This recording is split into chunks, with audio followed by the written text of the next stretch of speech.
The title of this presentation is Where Are We Going? This is actually the second part in a two-part series. The first one was done in London called Where Are We Now?, which dealt with the financial system and other attributes you might be familiar with if you follow the work that I do with the Zeitgeist movement, which is the activist and communication arm of another organization called the Venus Project. More on these organizations as we go along. Part 1, Evolutionary Baggage. Roughly 10,000 years ago, the human species stumbled into a new social paradigm, which is now referred to as the Neolithic Revolution. During this time, it appears we began a transition from predominantly egalitarian societies consisting of hunters and gatherers to an agricultural revolution where deliberate cultivation of food replaced the more passive finding of food sources, hence allowing for much more control over production. At the same time, there also seems to be a major push in the advancement of what we call technology today. Stone tools were advancing, which eventually set the trend for the Bronze Age, which used the forging of more malleable copper, and then the Iron Age, which enabled more strength, so on and so forth. I think we know all these patterns. Since this period, we can look back and recognize a constantly increasing rate of technological development. In fact, it appears to be an exponential increase. This graph here, made by Ray Kurzweil, shows an exponential increase of the mass use of inventions, specifically communication technology, computer technology, and the like. Next to it is another chart which shows a history of technological invention and the amazing rate of progress in general. I think it is safe to say that this evolution of technology, and hence science itself, has been and continues to be the fundamental catalyst for progress and change. It is by far the primary factor driving the development of human civilization, not only in the facilitation of achieving specific ends, but also in the more subtle manifestation of our belief systems, philosophy, frames of reference, and essentially how we interpret the world around us. The scientific method itself is a form of technological tool, and its application has continually advanced our understanding of the world around us, facilitating constant change. Unfortunately, cultural beliefs that we all share, traditions, are very rarely in tandem with the socially progressive nature of science and technology. This is termed culture lag. This stems from social identifications with existing traditional values and established institutional practices. These emotional identifications, and I apologize for this graphic, but I couldn't resist, these emotional identifications are a source of comfort for us. In fact, I have an anecdote. When I was coming here from the airport, I saw the Amish. They have evidently lived nearby, and they were driving on the street. It was nighttime. What did they have? They had electric lights on their horse and buggy. I'm like, hey, that's cheating. The thing is that it's really difficult for any traditional establishment to really keep moving forward without eventually giving in to the beauty of the advancement of technology and what it can do for us. As a classic example of this phenomenon, which I'm sure many of you have heard before, was when the Italian physicist astronomer Galileo first presented evidence to the political institution of his time and region regarding the Earth revolving around the sun. He was met with deep threat and deep opposition by the political religious establishment, for it was very much contrary to their religious texts and hence traditional identifications. In fact, the Inquisition banned the reprinting of Galileo's works for 76 years after his death. The reality is, institutional establishments, meaning institutions of both traditional codified thought and institutions with societal influence and power, meaning philosophy, dogmas on one hand, and corporations and governments on the other, each have a high propensity to engage in denial, dishonesty, and corruption to maintain self-preservation and self-perpetuation. The result is a continuous culture lag, where social progress, by way of incorporating new, socially helpful scientific advancements, is constantly inhibited. It is like walking through a brick wall, as the established power orthodoxies continue to perpetuate themselves for their own interests and comforts. Now, to illustrate this phenomenon in a modern context, let's examine one of the oldest established orders still in use today, the monetary system.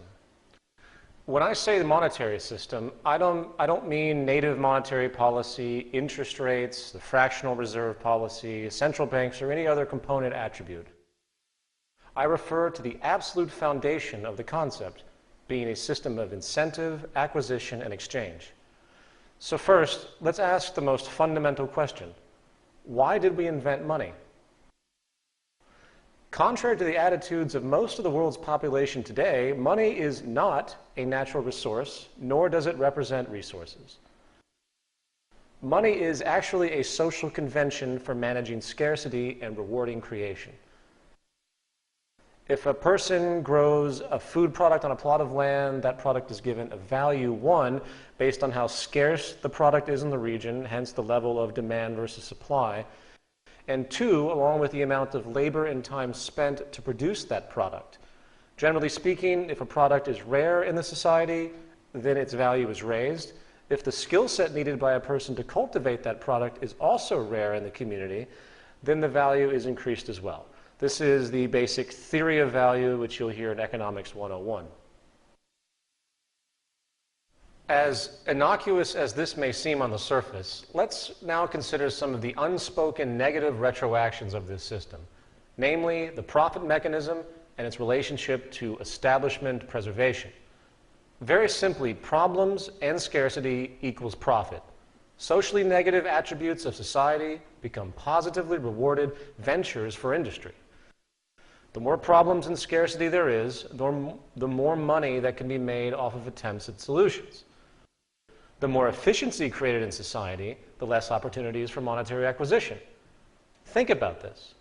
In other words, and this might sound rather pessimistic and abrupt, but there is very little intrinsic reward and hence motivation to solve any currently profitable problem in existence. The very nature of monetary reinforcement condones the perpetuation of problems. For example, energy is the cornerstone of our society. You would think that scarce and depleted oil supplies, which is a common speculation at this point in time, peak oil, would be a dire concern given our current social dependence, posing nothing but negative connotations. No, not in the short term. There is nothing the oil companies want more than consistent scarcity.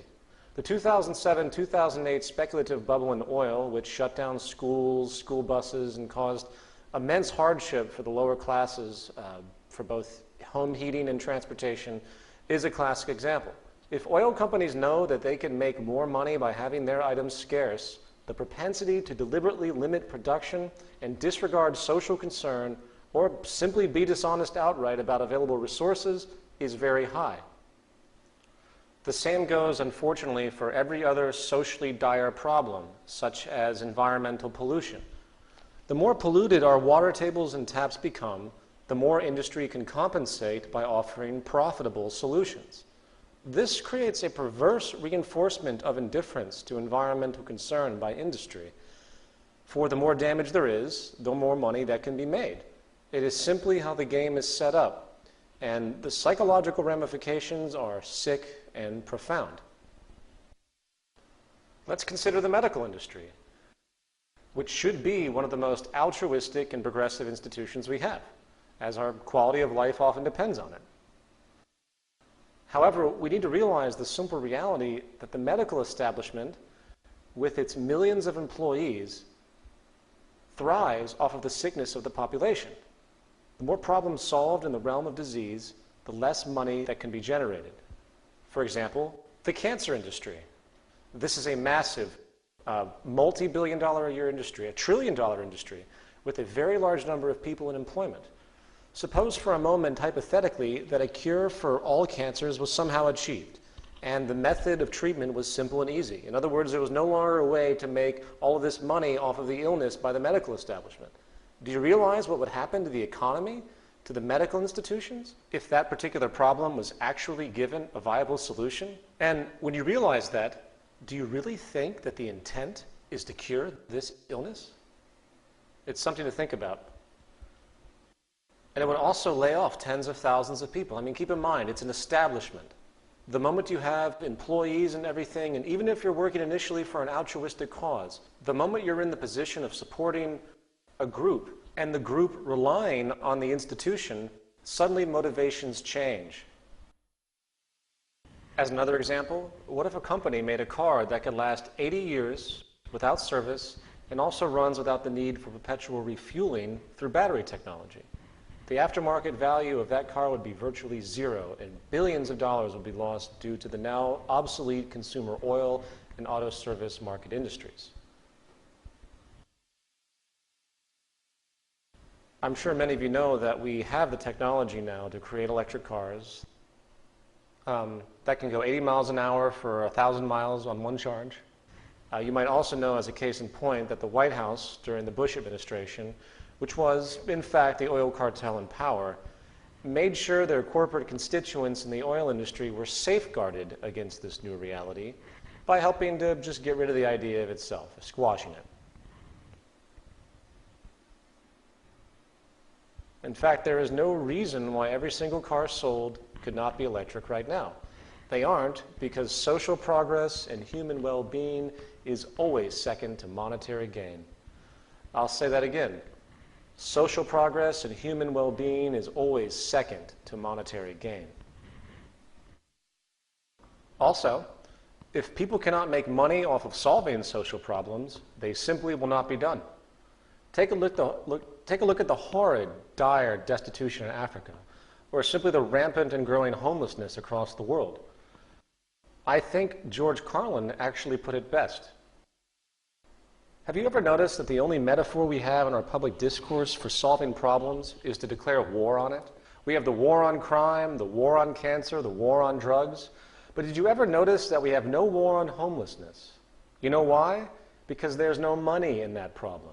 No money to be made off of the homeless. If you can find a solution to homelessness where the corporations and politicians can make a few $1,000,000 each, you will see the streets of America begin to clear up pretty damn quick. Most, when they think about these kinds of things, the word corruption comes to mind. Most feel that these are ethical issues.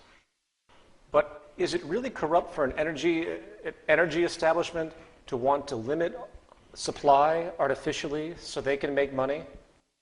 Is it really corrupt for a company to seek indifferent self-preservation at the expense of social progress?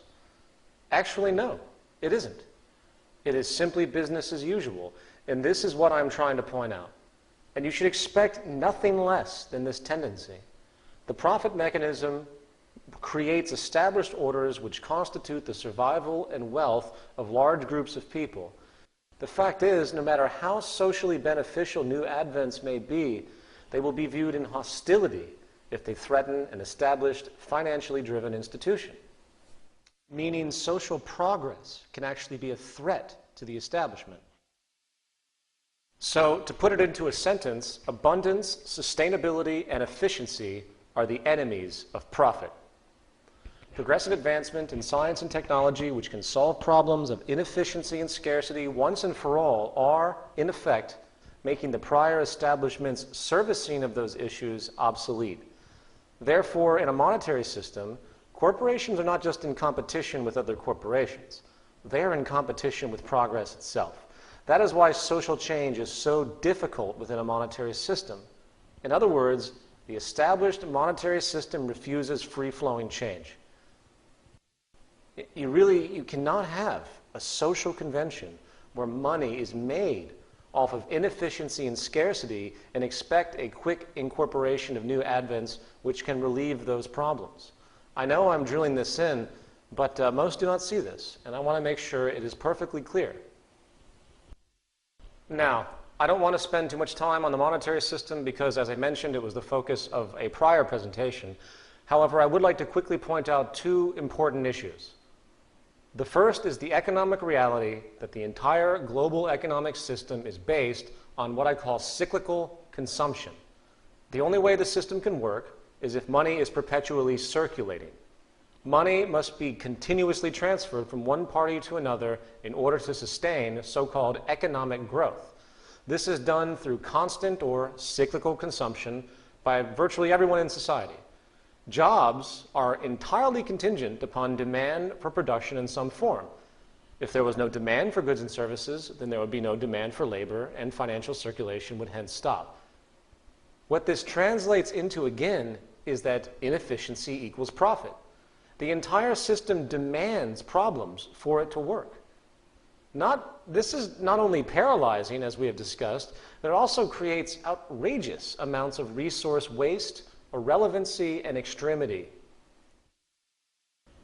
The second point I would like to make on this issue, which is much more broad, has to do with the holistic nature of the monetary game in historical practice and the fundamental intent. All societies today, whether termed capitalist or socialist or even communist, are fundamentally based on money. Money is the enabler of possibility within the system itself. Free market capitalism, as it is often called, is now the dominant economic religion of the day. I say religion because when it comes to the cultural perception of this methodology, few today seem to have the ability to even ponder any other options for social operation.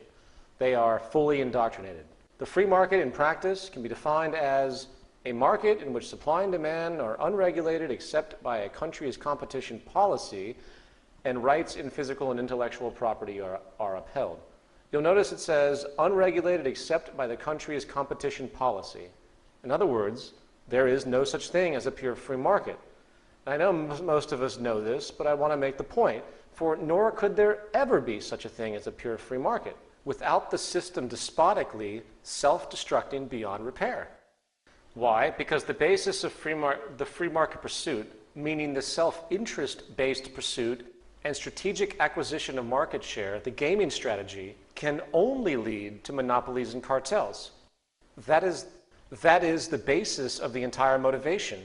And it's funny how economists today will deny that up and down. For example, let's say I want to open an electronics store in a relatively small town, say here in Fairfield, Iowa. And at that time, there are 3 other stores in this same area, and therefore I have to compete with them. As time moves forward, I work to streamline my competitive strategies and reduce overhead in such a way that my store becomes the dominant, most affordable distributor of a certain set of items, and everyone in the town flocks to my store over the others for such items. Due to this, 2 of the other 3 stores go out of business and leave town. So at that point, it is just my store and the other competitor in the region, dual competition. Now, since my profits have been so good, I make an executive decision. I decide to attempt to acquire or buy the other competing store in town. Seems reasonable, right? Acquisitions happen all the time. And they agree. So I purchase that store, put my logo on it, and boom, I have a regional monopoly. Likewise, let's assume I didn't purchase the other store, but rather just became friends and in turn partners with them. And we figure out a way to work together and flourish in a non-competitive way. Seems logical, right? Well, guess what? Now I have a cartel. In other words, business is based in part on a gaming strategy to win market share and hence profit. Therefore, it is a natural gravitation to seek dominance in your sector or industry. And the highest level is monopoly and cartel. It is a natural progression of the free market system to become as dominant and powerful as possible. But it doesn't stop there, and I'm sure most in this room understand the practice of congressional lobbying by corporations, considered absolutely normal. Well, what is financial lobbying? Lobbying is the prostitution of the state to grant further powers or positions of ease to corporate industries. In other words, if you pay off a few congressmen to support your company's agenda, then you have further secured your position economically. The same thing goes for campaign contributions. Now, people say that's corruption. No, it's not. It's the free market at work. What else do you expect? There is no such thing as an objective government in a monetary system. It is impossible. The whole society is based on money and income, so why do you think any lines would ever be drawn and respected? We see this BS ethic argument all day long, and guess what? It has never worked. It never will work. Influence and hence corruption is a natural byproduct of our system. It should be expected. In fact, let's take this train of thought even further. Throughout history, there has been one empire after another, each working to secure global land and resource domination. The central reason for war is for resources, profit, empire power, and trade monopolies. Governments are fundamentally no different in function than corporations when it comes to self-interest. The United States invasion of Iraq could be considered a hostile corporate takeover in effect, for even the most naive individuals today know it had nothing to do with weapons or freedom or democracy for the people. I don't even want to belabor that issue, for it's just considered passé to even talk about it. It's not even in style. We're so used to this level of corruption that we just look the other way these days. However, I do want to clearly point out what war really has to do with if you have any inhibitions. It is for the conquering of resources, industrial profit, and empire expansion fundamentally. In the words of two-time Congressional Medal of Honor recipient Major General Smedley D. Butler, war is a racket. It always has been. It is possibly the oldest, easily the most profitable, surely the most vicious. It is the only one international in scope, and it is the only one where the profits are reckoned in dollars and the losses in lives.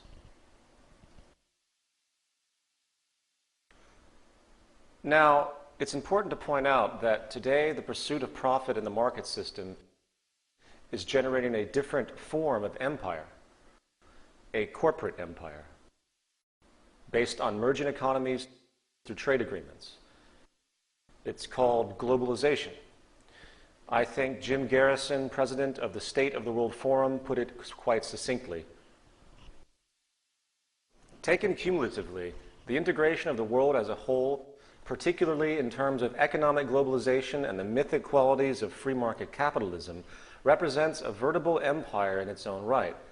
Few have been able to escape the structural adjustments and conditionalities of the World Bank, the International Monetary Fund, or the arbitrations of the World Trade Organization. Those international financial institutions that, however inadequate, still determine what economic globalization means. Such is the power of globalization that within our lifetime, we are likely to see the integration, even if unevenly, of all national economies in the world into a single global free market system, hence empire. To put it gesturally, the propensity of the system is to create world monopoly. That is the gestural natural gravitation of the methodology and philosophy of the free market ideology itself. That is what the psychology sets up. I hope that's clear. It is based on strategic domination, and I think it's time people finally awaken to this. It isn't based on freedom, it's based on conquering. The core basis of social functionality in our society is inherently despotic. There is no such thing as an ethical transaction. Again, ethics and competition are incompatible. For the basis of seeking differential advantage for personal gain is wholly unethical in any civilization, leading perpetually to conflict and exploitation. Dishonesty is the mode of operation at every level, whether you realize it or not. And frankly, how anyone in their right mind could ever rationalize that a balanced, peaceful, sustainable, and productive world could ever come out of open competition, hence open warfare, from individuals competing against each other for work, to corporations battling each other for market share, to governments competing against each other for global economic dominance, is beyond me. We live in a paralyzing, detachment-promoting, self-serving system which generates parasites and prostitutes. Each one of us, due to the very nature of the monetary game, is forced into a position of submission, either to an employer, or a client. The basic goal is monetary acquisition, not service to social progress. We leech and exploit. Sadly, the only cooperation you'll tend to find these days, or actually ever since the system was created, was when there was a common enemy, meaning when a particular group works to fight against another, hence one corporation working to fight against another corporation. Advantage is dishonesty. I hope everyone thoroughly understands that. Moving on. I would like to address some other culturally common attributes of modern society, both institutional and ideological, which are rarely thought about in a holistic sense. This is going to be a little bit abstract, but I would like to show how the integrity of these current conventions are either outdated, polluted by the monetary system and self-interest, or are simply ignoring the root causes of the problems which these conventions are attempting to solve. The 4 points are: 1, laws, rights, and paper proclamations. 2, security. 3, government as we know it today. And 4, activism and so-called ethics. Laws, rights, and paper proclamations. In society today, government attempts to control human behavior by way of threat in the form of laws. Little regard is given to the reasoning behind causes for these so-called criminal acts or socially offensive acts. If a person is arrested for stealing, very little regard is given to the environmental conditions that generated the interest to steal to begin with, the motivation. Is a mother who steals food to feed her starving family a criminal? No. She's simply doing what she has to do. When we reflect on this reality that we as human beings are really nothing more and nothing less than animals and operate with the same basic behavioral reinforcement, and again, sorry for this graphic, but I had to use it to make the comparison. The fact is, we operate with the same basic behavioral reinforcement survival tendencies as most other species. We see then that it is illogical and irresponsible to consider any human behavior outside of the realm of the social condition. In the early 90s, a study was done called the Merva-Fowles study, which found that a 1% rise in unemployment in major U.S. cities resulted in a relatively substantial increase in crime. This shows how so-called criminal behavior is directly related to the socioeconomic circumstances. It should be no surprise that the great majority of people in prisons come from deprived socioeconomic positions. Society is producing the behavior, particularly scarcity if you pay attention. And year after year, the number of people in prison rises, along with the number of laws on the books. Therefore, obviously something isn't working, right? Something is not working. Something is wrong. If society was progressively managed with the intent of collective human well-being, then we should be seeing a constant decrease in crime and prison populations, a decrease in laws. In fact, the goal of a productive, stabilizing society would be the intent to eliminate the need for prisons, police, and everything we have just mentioned altogether.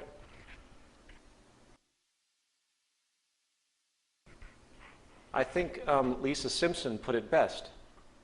And that's the drunk tank? And this is Mommy's desk. Mom, I know your intentions are good, but aren't the police a protective force that maintains the status quo for the wealthy elites? Don't you think we ought to attack the roots of social problems instead of jamming people into overcrowded prisons? Look, Lisa, it's McGriff, the crime dog.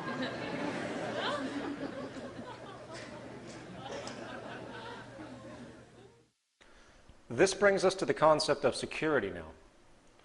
Since 9/11, security measures across the world have gone berserk with irrationality. The public at large, especially in America, is now neurotically obsessed with security. The solution to violent human behavior is evidently more police, more cameras, and less freedom and liberty. I hate to break it to everybody, but if somebody really wants to kill you, or blow up an airplane, blow up a shopping mall, or do anything they want, essentially, in the form of violence, release toxic gas in the subway, they will find a way to do it. No form of security will ever stop that. Therefore, the logic is wrong. It is impossible, and the whole basis of security as we know it is the absolute reverse of the application that's required to solve these types of issues.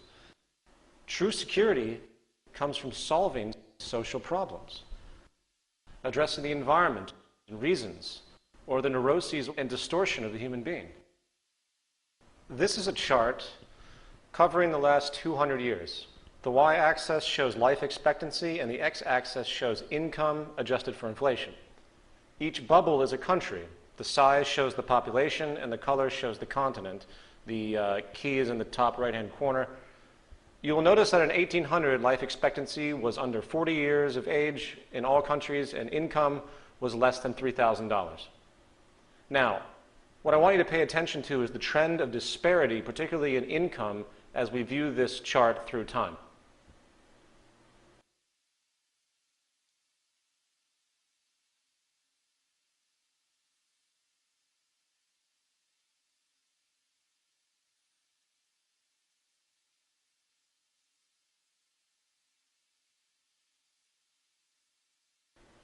You will notice that life expectancy has basically risen along with wealth in general.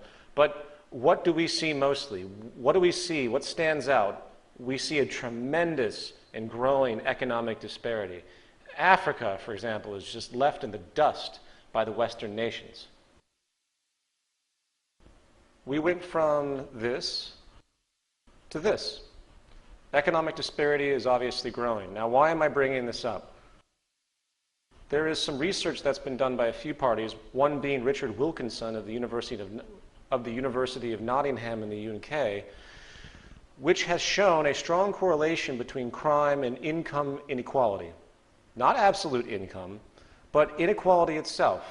It's psychological. For example, in the United States, which has the largest income gap in the world, I wonder why of course we're also the wealthiest in the world. I wonder why we have the largest prison population in the world.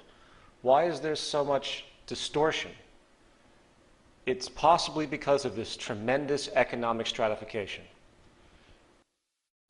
Here is the chart showing the growing disparity divided into the upper and lower classes. While the lower classes stay poor on average, the gap between them and the upper and middle classes continues to grow extensively. I believe this is the basic source of the increase in crime across this planet holistically. There seems to be a correlation between growing disparity in prison population and hence crime.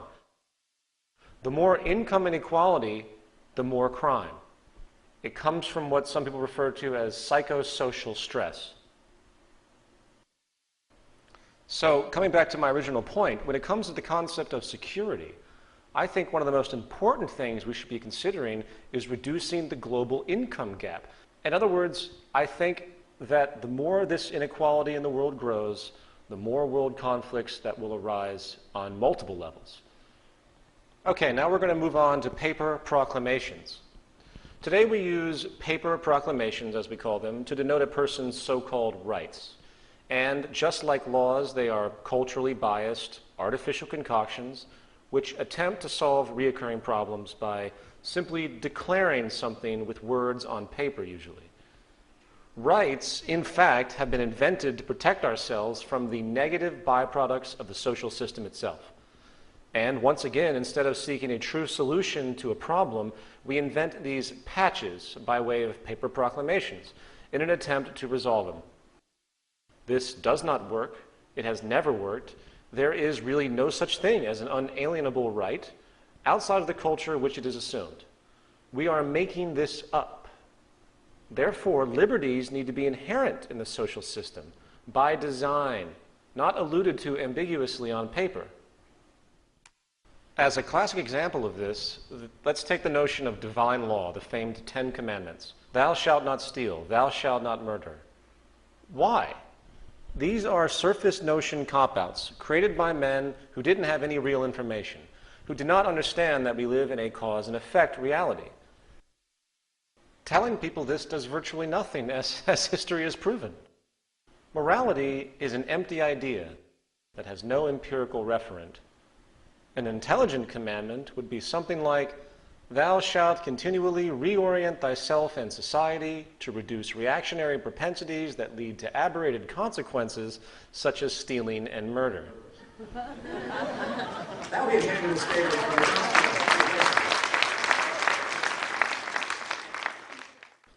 The same surface irrelevancy applies to any constitution or Bill of Rights of any country on this planet. In the Bill of Rights of the United States, there's an attempt to secure certain freedoms and protections by way, again, of mere text on paper. Now, while I understand the value of this document and the temporal brilliance of it in the context of the period of its creation, that does not excuse the fact that it is a product of social inefficiency and nothing more. In other words, declarations of laws and rights are actually an acknowledgement of failures of the social design. There are many people today in the so-called patriot and liberty movements. I know many people like this. I'm a fan of many people who are proponents of this, in part because I think there's a place for it. But this document is not the savior of America. Some people seem to believe that the United States had some magical position at one point or another, perhaps where we slaughtered all the Mexicans and Indians to steal the land, or the fact that when the Constitution was written, only white property-owning males, which is about 10% of the whole population of the nation, could actually vote. This is government by the people. Moving on, let me demonstrate what I'm talking about here.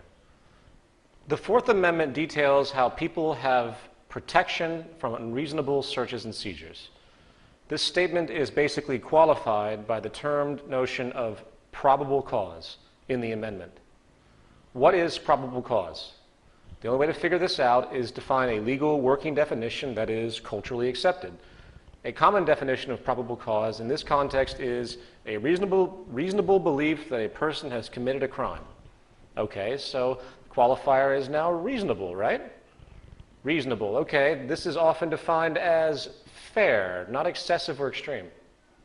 Well, okay, then I guess we have to move on to the word excessive. You see my point, I hope. It is meaningless semantically, therefore it cannot be trusted. None of them can. In other words, legal definitions are not empirical. All the amendments are subject to the whims of interpretation, which is why they are abused by the police, Homeland Security, and the IRS on a daily basis. Therefore, back to my original point, there is no such thing as rights, as the reference can be altered at will. The Fourth Amendment is an attempt to protect people from state power abuse. That is clear, but it avoids the real issue, and that is, why would the state have an interest to search and seize to begin with? How do you remove the mechanisms that generate such behavior? We need to focus on the real cause. Now, to be clear again, I'm not saying that laws, rights, and the like are not needed at this time. They certainly are. But we need to hone our focus to resolving the actual problem. And by the way, for all the nationalists out there, I am not attacking the U.S. Constitution once again. However, it is not the answer, and it's naive to think that this document really has that much relevance. Again, I am a fan of people like Ron Paul and Dennis Kucinich. I believe there's a place for the work that they do, but it's not the answer. The history of America is just like the history of any other country on this planet. It is a history of deception, fraud, and corruption. There is nothing to return to, for the integrity was never there to begin with. We must move forward, not backwards. And this brings us to government. All governments in existence today, whether you recognize it or not, are institutional dictatorships. They are publicly sanctioned power monopolies. And democracy, as it is practiced today, is simply a game that is played, I'm sorry, but it's simply a game that's played to give the public the illusion of control.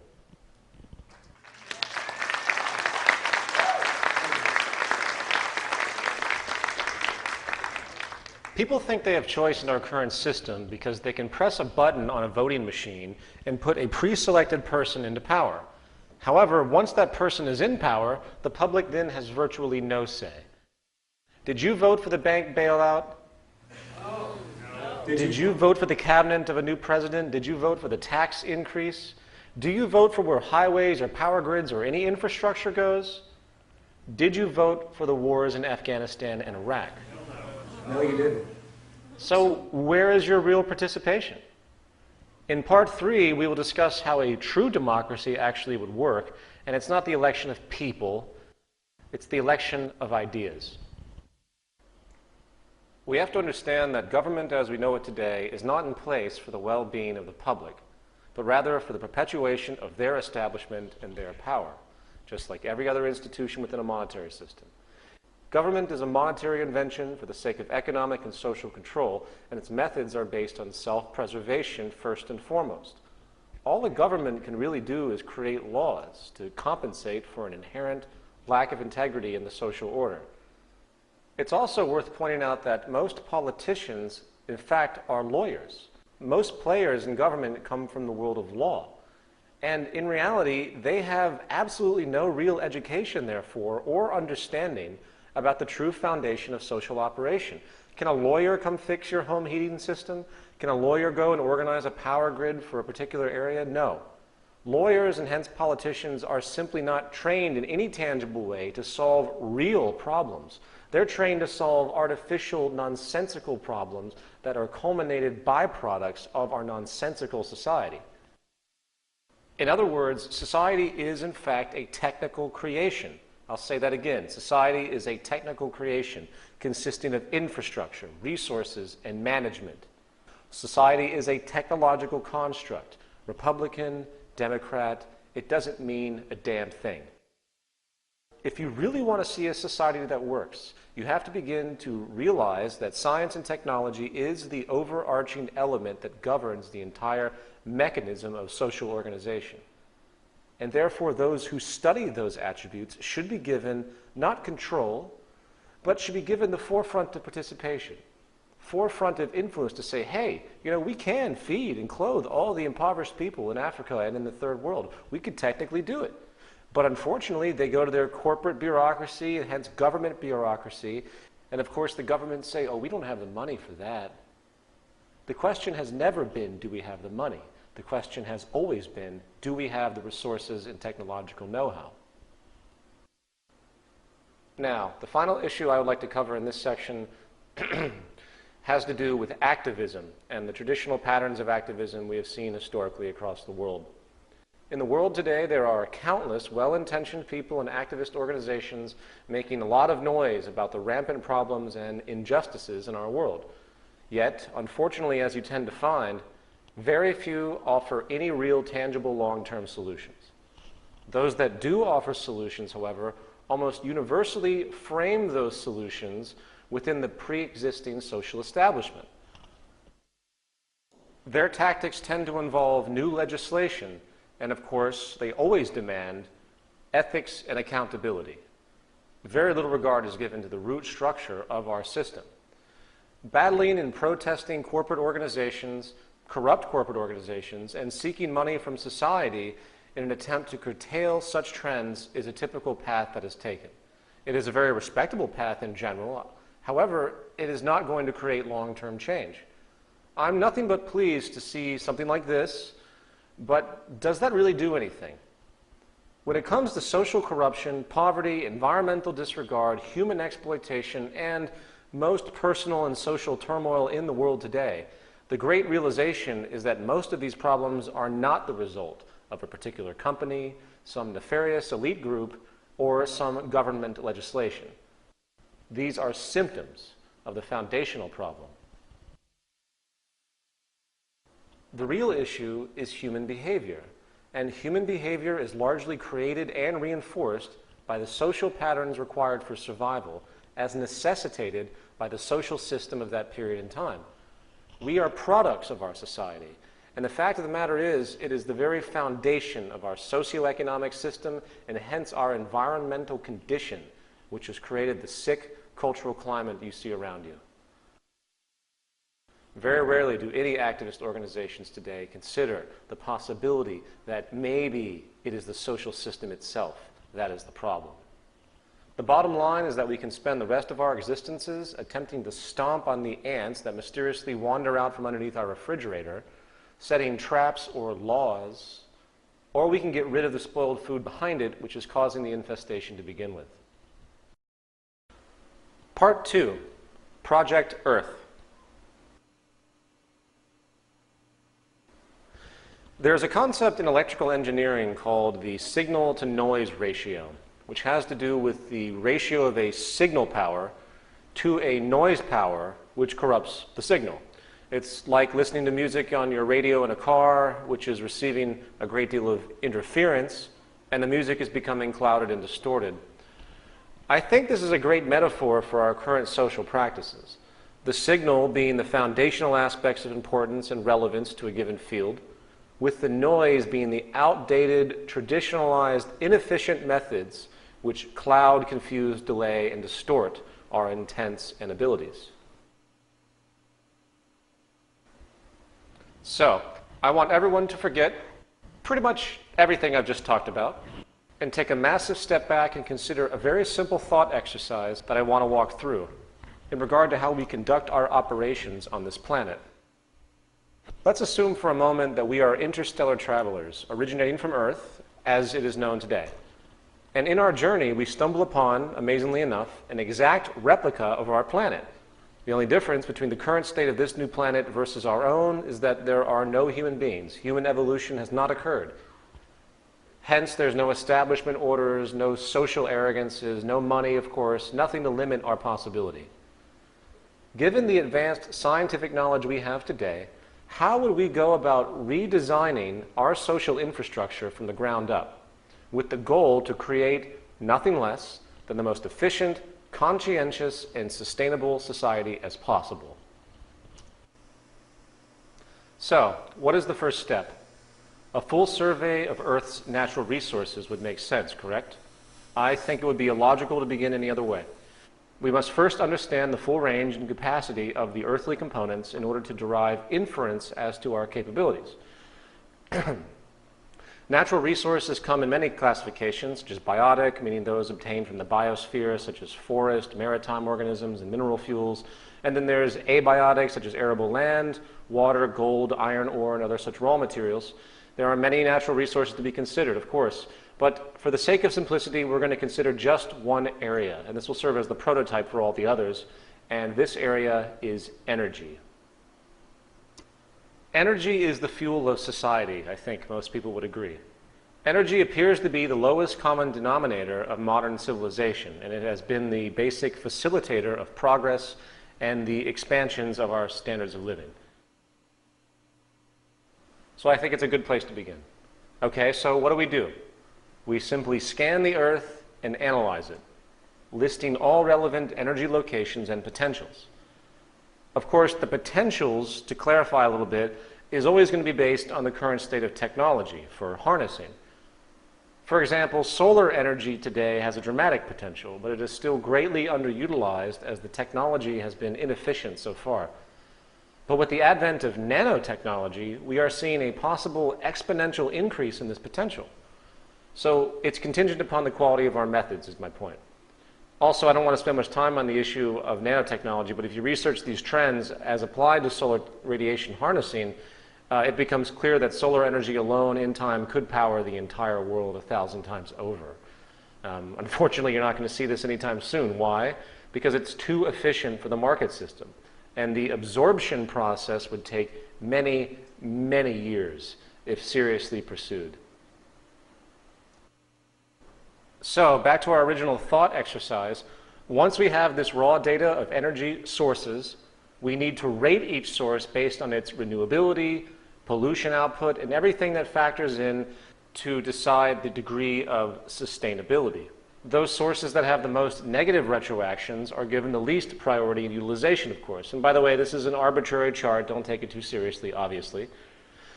For example, fossil fuels are mostly non-renewable and can pollute the environment. Given the tremendous power of geothermal, wave, wind, and solar combined, I would say that there is absolutely no reason to even bother with fossil fuels at all. And to clarify this very quickly, I would like to run down these renewable medians. According to a 2005 Stanford University study, if 20% of the known potential of wind energy was harnessed, it would power all the world's needs. We already mentioned solar energy. The radiation hitting the Earth's surface is about 10,000 times the planet's usage, in fact. This issue comes down to technology, nanotechnology, as we denoted. Lesser known is tidal power. As a regional example, in a recent study it has been found that 34% of all of the United Kingdom's energy could come from tidal power alone. But more effectively, as far as the ocean, is wave power, which has been found to have a global potential of 80,000 terawatt hours a year, meaning 50% of the entire planet's energy usage could come from tidal power alone. However, most effectively is geothermal energy, which, according to a recent MIT analysis, contains enough energy to meet the world's needs for the next 4,000 years. In other words, energy is nothing but abundant on this planet, and don't let anyone tell you otherwise. So, back to our exercise. Once this data is established, we compare the potentials to consumption and adjust accordingly. Fortunately, as we've just analyzed, we do have more than enough energy to meet our needs, so we can eliminate the least efficient sources, such as oil and everything else. And there we have it. We have our pool of supportive energy resources to utilize. Okay, step 3, distribution and monitoring. Energy distribution would be logically formulated based on technological possibility and proximity to sources. In other words, if we have wind energy utilized in Asia, we're not going to deliver that energy to Latin America. So distribution parameters would be self-evident based on the current state of distribution technology and proximity practicality. Likewise, active resource monitoring done through Earth sensors and computers would allow for a constant awareness of the rate of use, the rate of depletion, the rate of renewal, and any other parameter relevant to know, in order to maintain, of course, a balanced load. If the scarcity of any resource is going to occur, we can forecast this in advance through trend analysis, and proper action can be taken to adjust accordingly. This idea is nothing new. It's used every day in our lives in detached ways, such as the ink level notification on your personal printer connected to your home computer.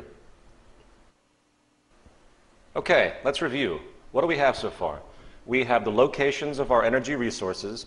We have the output potentials and distribution qualifiers, which are based on strategic use, technological harnessing, and proximity. And finally, we have a system of active resource monitoring, which reports the state of energy supply, rates of usage, and any other relevant trends. In other words, we've created a systems approach to energy management on the planet. The system is comprised of real-time data and statistics. The process of unfolding is based not on a person or group's opinion, not on the whims of a corporation or government, but on natural law and reason. In other words, once we establish the interest and goal that survival and hence sustainability is our goal as a species, which I hope everybody in this room agrees, then each parameter to consider in regard to resource management becomes completely self-evident.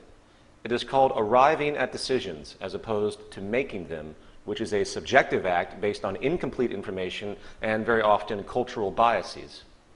The planet is a holistic system with resources all over it. Therefore, the efficiency of human society can only come from an integrated systems approach to the management of those resources and hence social processes. The planet demands it, if you will. The only government that exists is planetary operations, is natural law. It is inherently negligent, illogical, and irresponsible to function in a detached manner. We require a holistic system. Okay, using this energy model as our procedural example, this systems approach can be applied to every other earthly resource and quantifier. We survey, find potential, qualify for negative retroactions, and apply modern technology to harness, distribute, and monitor in the most logically advanced, holistic way possible. Naturally, a computer database management program would be the logical method to navigate these issues, where all the attributes we have discussed are fed in with strategic computation applied. And since the goal is holistic maximum efficiency, the automation of adjustments also becomes very simple. For example, let's say we have two geothermal power plants in the same region, each outputting in tandem the required amount of energy for that region. One day there's a problem, and the output of one plant drops by 30%. This would be seen by the monitoring system, and the other power plant's output would be automatically adjusted by 30%. It is reactive, just like the nervous system in your body, automatic. No reason to vote for it, no reason to debate it in Congress. It's automatic because it's self-evident. So, to summarize this approach, all planetary resources, from energy to minerals to maritime life, etc., are managed by strategically active statistical processes in a single global system which is programmed to adjust automatically to the changing environment. That's it. Correct me if I'm wrong, but I'm afraid there is no other way to achieve peak efficiency of our resource usage. It is a technical process. It's also very, very simple when you think about it, even though the specifics of implementation would seem complex for most of us who are untrained in systems engineering. Okay, so we have a global resource management monitoring system now, utilizing programming and feedback to maintain what we call dynamic equilibrium and peak efficiency. So, how does this same logical systems approach to management apply in regard to seemingly more complex mediums of social operation, such as the production of tangible goods for everyday human consumption? Well, we have a clear picture of our pool of useful resources. So the question then becomes, what do people need? This is actually quite an elusive question. On one side of the spectrum, you have the immutable necessities of life, such as food, clean air, water, and the like. While at the other extreme, we broach issues of vanity, material tools, leisure goods, and other issues which basically vary from region to region, culture to culture, and generation to generation. This latter part regarding value-based needs will be addressed somewhat later. But for now, we're going to focus on the former, the basic necessities of life for all of us. Food and water. Naturally consumable water supplies, or fresh water, would be sourced as part of our initial global survey and regulated and monitored as we discussed. When it comes to food, the first to consider is agriculture and then hence arable land. So we survey and locate all available arable land on the planet. Then we establish consumption statistics based on the population's usage.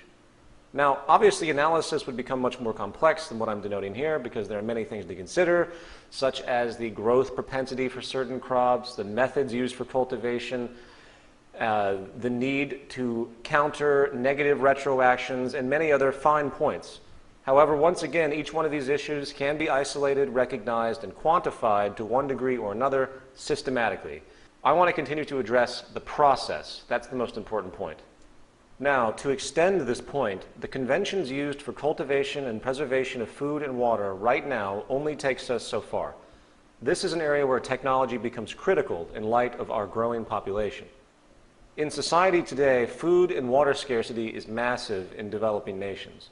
Here is a projection done by the IRRC regarding water scarcity by 2025.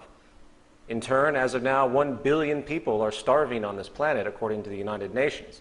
It's probably a lot more than that, considering how the United Nations tends to whitewash such issues if you pay attention, but nevertheless, it's still insane. And anyone who's paying attention knows that the problems of food scarcity and water scarcity is 100% economic. The technical resolution of the problem can happen with the mere application of existing methods, namely desalination and hydroponic agriculture. Technological advancements such as desalination processes can make fresh water both from seawater and even brackish water sources, using reverse osmosis along with other developing methods. This is yet another example of how technology is just as much a part of resource management as resources themselves. The idea that usable water is scarce is only true in relationship to the limited methods we are currently using, compounded, of course, by the economic nonsense we have already mentioned. The same goes for hydroponics, which is a method of growing plants using mineral nutrient solutions in water without soil. In fact, we could theoretically grow food in the middle of the Sahara Desert with proper irrigation by simply tapping down to the water table. I believe it's about half a mile to a mile down. It might sound like a long way, but again, many things that seem extreme to us today become commonplace through time. And, by the way, I hate to sound negative, but if the United Nations was truly concerned about the well-being of the third world, if they really cared at all, frankly, they would be facilitating the building of desalination plants along the coast of every suffering nation to convert ocean water to consumable, usable water, and then they would filter organic nutrients from the ocean itself into hydroponic greenhouses. That would result.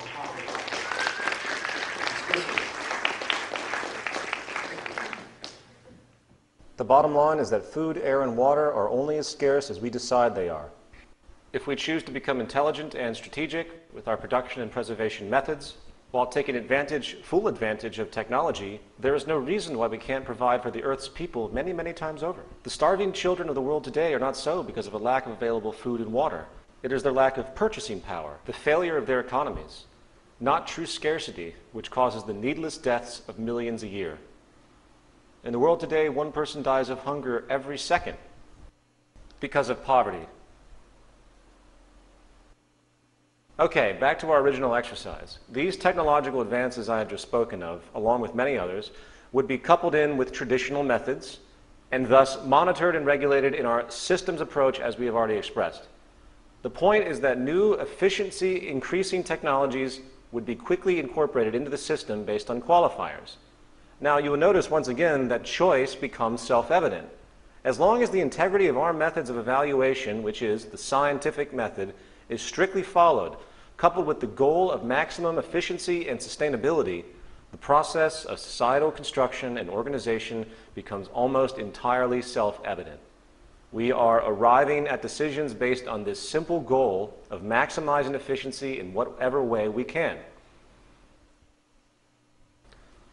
And this pattern of thought, this commitment to the objective observation of natural processes and loyalty to the scientific methodology utilizing hypotheses and testing, etc., leads us to part 3, with the introduction of an organization called the Venus Project.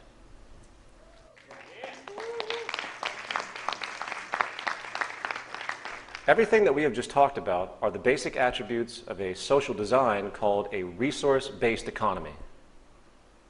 This term was coined by industrial designer and social engineer Jacques Fresco, who is the director of the Venus Project, which he runs with his associate Roxanne Meadows out of Venus, Florida. Mr. Fresco has been focusing on the concept of sustainability and culture for the past 70 years. He is 93 years old now. This is all he has ever done. And the majority of things you're seeing in this presentation come from his worldview. The Venus Project recognizes that the Earth is indeed abundant with resources, and that our outdated methods of rationing resources through monetary control are no longer relevant, and in fact very counterproductive to the efficiency of society and hence our survival. The monetary system was created thousands of years ago during periods of great scarcity and has no legitimate relationship to our true capacity to produce goods and services on this planet in this day and age. We know now that with a unified systems approach to global management, as we have just described, that the human species will be able to express its full potential. In fact, I will say explicitly that that is the only way you could ever maximize the efficiency of the planet and hence our usage of it, is a global systems approach. Modern developments in science and technology, as we have just discussed, can now allow for this approach to become a reality. To summarize a resource-based economy, first, it utilizes existing resources rather than commerce. All goods and services are available without the use of currency, credit, no barter, no debt, no servitude. The aim of this new social design is to not only free humanity from the repetitive, mundane, and arbitrary occupational roles, many of which hold no true relevance for social development, but also encourage a new incentive system that is focused on self-fulfillment, symbiotic awareness, education, social awareness, and creativity, as opposed to the contrived, shallow, self-centered, corruption-generating goals of wealth, property, and power, which are not only dominant today, but abhorrently actually praised by the population.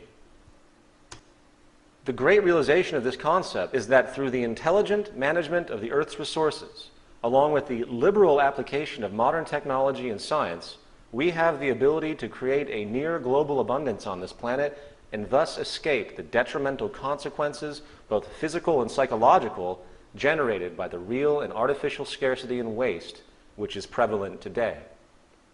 The end goal isn't just about physical sustainability in and of itself, in fact.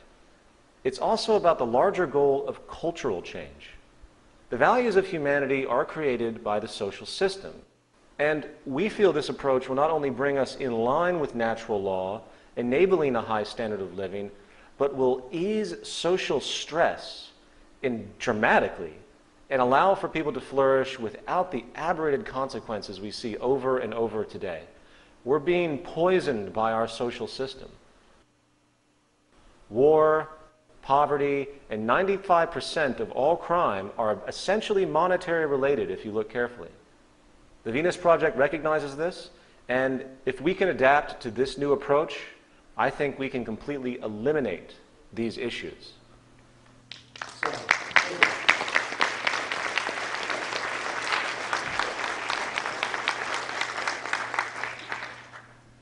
So, to further understand this resource-based economy, we need to consider a new approach to our core social institutions, namely industry and government. Industry, in our use of the word, has to do with the methods of production and distribution of goods and services in a society. This includes, of course, labor. The first step, as we have already alluded to, is an objective survey and strategic resource allocation based on location and potential and demand. We have already discussed how such parameters make the process self-evident as you go along and gain new information. The only variable is the value-based social needs, which range from bare necessities, such as food, water, and shelter, to utility-based production items, such as tools, automation machines, technological development, etc., to items used for non-utility-based purposes, such as televisions, radios, and entertainment, leisurely-oriented issues. And by the way, we will address how products are invented in a moment.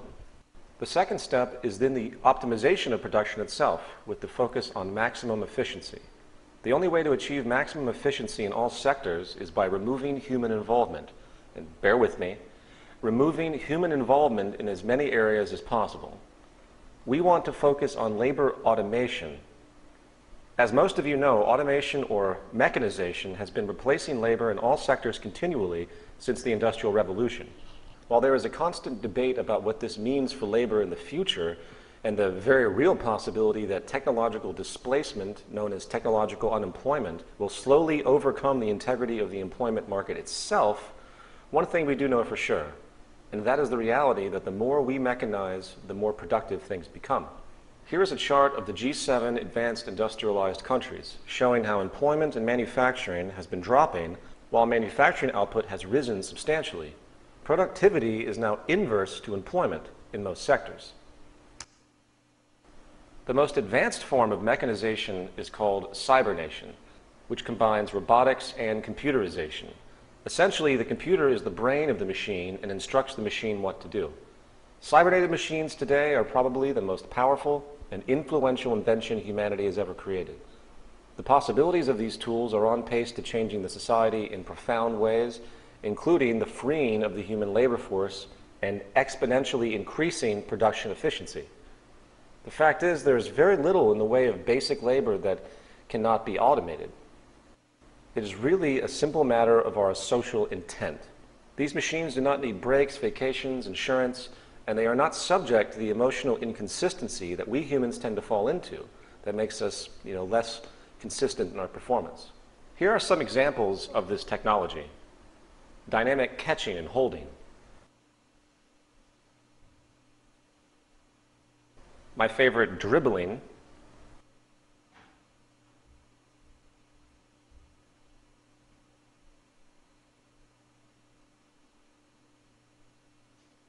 Optical tracking, of course. Throwing. Tweezer manipulation.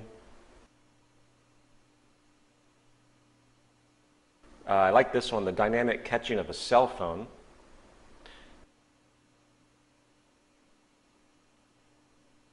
Here is an automated kitchen in Japan.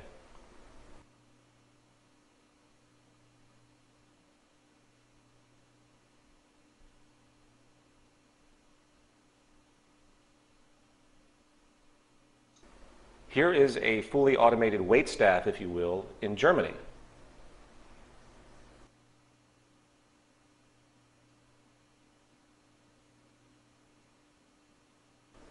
The possibilities are truly profound. Even as unintuitive as it may seem, I think complex surgery is on pace to full automation, and based on the pattern, will likely become much more reliable than the human hand. The bottom line is that it is socially irresponsible for us not to recognize this pattern and maximize the potential. We must disregard the traditionalized emotional whims we might have. For example, I was reading in a book about technological development in the early 20th century, and there was a story of a woman who refused to buy a new refrigerator because she liked the Iceman. She liked the Iceman who came and brought ice to put in the icebox, which is a wonderful, quaint notion, but it isn't progress. That's romanticism. And I'm not putting down romanticism. I'm a romantic in many ways. But I also recognize that progress means we have to change our values. Life is about adapting. If our scientific ingenuity can create mechanisms that can increase the efficiency of production and overcome scarcity, and in turn give us more free time to pursue larger interests, then we have no choice but to fall in line and change our values accordingly. Machines are extensions of human attributes. They are tools. And not only can they allow for greater productivity, They can also relieve us, as we've seen, of trivial, monotonous labor, enabling possibly a cultural paradigm shift that we can't even imagine. Now, it's usually about this time that someone says, hey, wait a minute, but what will I do? What will I do with myself if machines are doing things? This is, of course, an amazing question if you think about it, and goes to show how conditioned we have really become. I will express what people will do as far as production is concerned. Humans will basically be supervisors and researchers. We would oversee these systems. The end result is a fully integrated, autonomous, cybernated industrial complex, which is patched into the resource management system we have already described, enabling observation and adaptation. In turn, it is simply a matter of updating the system and making sure the system is in order. People will function as supervisors, researchers, and innovators, while again allowing for a world of personal freedom and intellectual pursuits that are reminiscent of the ideals of early Greek society. Furthermore, without the monetary system to impede with its childish, immature basis in competition, the entire structure of production can be streamlined. For example, no longer will there be perpetual duplication of goods, with resources being wasted for the sake of preserving market share. We all know that more minds are better than one when it comes to design. Imagine the progress if the technical teams of the top 10 competing cell phone companies decided to work together to build the best product they could, together. Imagine. Likewise, planned obsolescence and inferior products will become a thing of the past. When companies compete, as they do today, they must cut their initial cost basis as strategically as possible, in turn, of course, cutting quality. This is how they stay competitive and keep their prices affordable. This hindrance is gone. Therefore, the best, most efficient, sustainable, long-lasting products technically possible can finally be created. This is an attribute of our current system that no one talks about, the perpetual creation of inferior products in order to maintain differential advantage. But you're suggesting a monopoly, and earlier you were against a monopoly. There's no money, there's no power control. It's not a monopoly.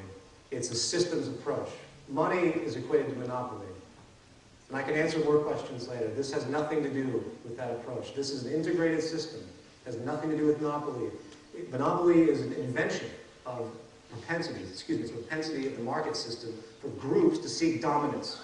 And as I will relay later in this presentation, I will talk about how the management of the system works.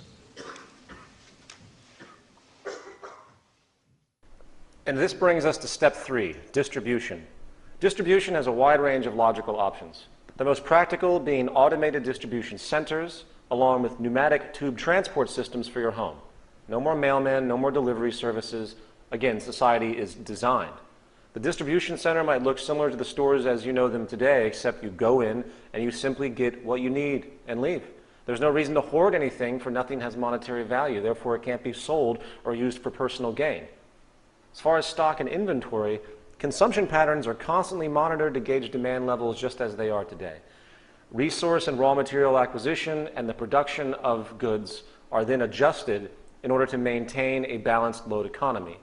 Here, shortages and overruns will become a thing of the past. This again can be done from our central database program. And by the way, I hate to use lingo like central database program. It sounds so cold.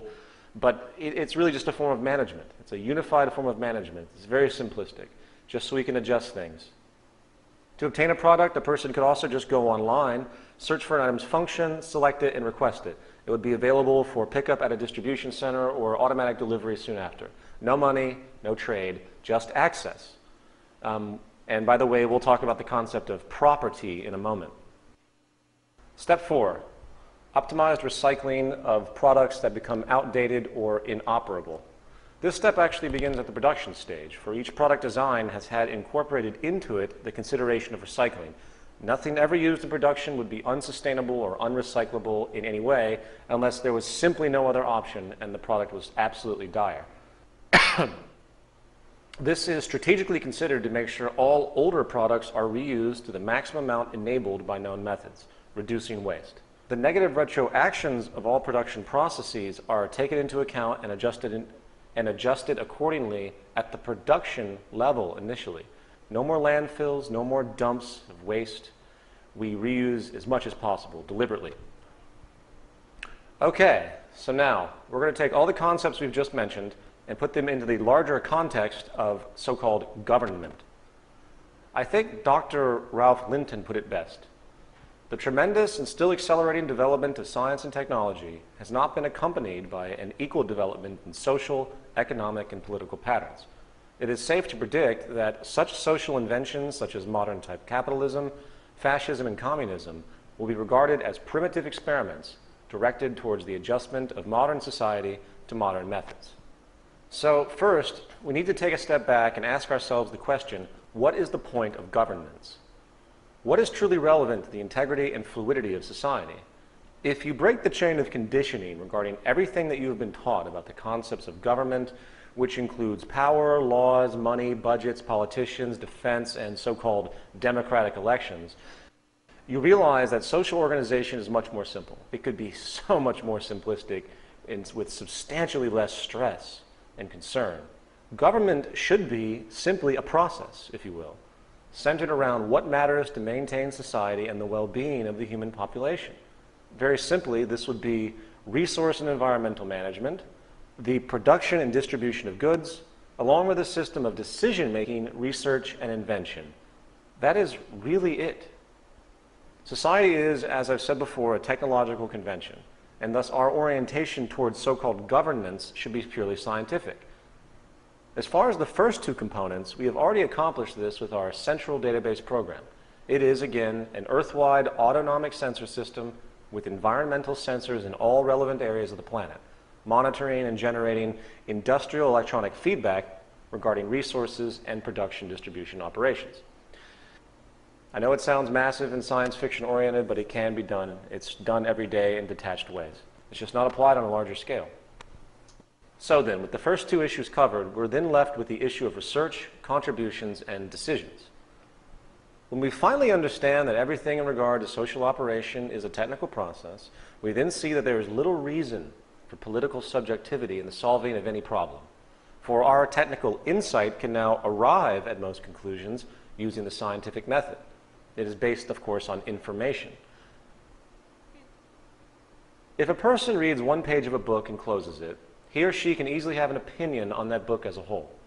If another person reads the whole book, they also have an opinion. Whose opinion would you value more? The person who read the full book or the person who read only one page? In other words, the more data taken into account in the process of decision making, the more accurate that decision will be. As we have previously explored, computers now can access trillions of bits of information per second across vast informational databases. Because of the limitations of our sensory and cortical equipment in our body and mind, no person or group can know everything there is to know in this world. Our senses are limited in range. Our eyes can only see a fraction of the electromagnetic field. Therefore, again, it is only logical to begin delegation of decision-making processes, specific technical processes, to computers for evaluation and efficient outcomes. They do not have the restrictions that we have. These are tools that we have created. Again, we have already shown that this is possible with resource management, production, and distribution. So now we're going to explore what we can call information processes.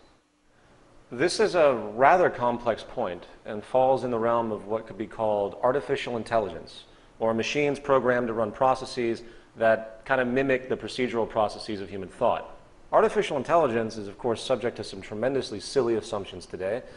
The most, of course, common being portrayed in movies where the intelligent machines invariably decide, to take over humanity or some other biased notion of contempt.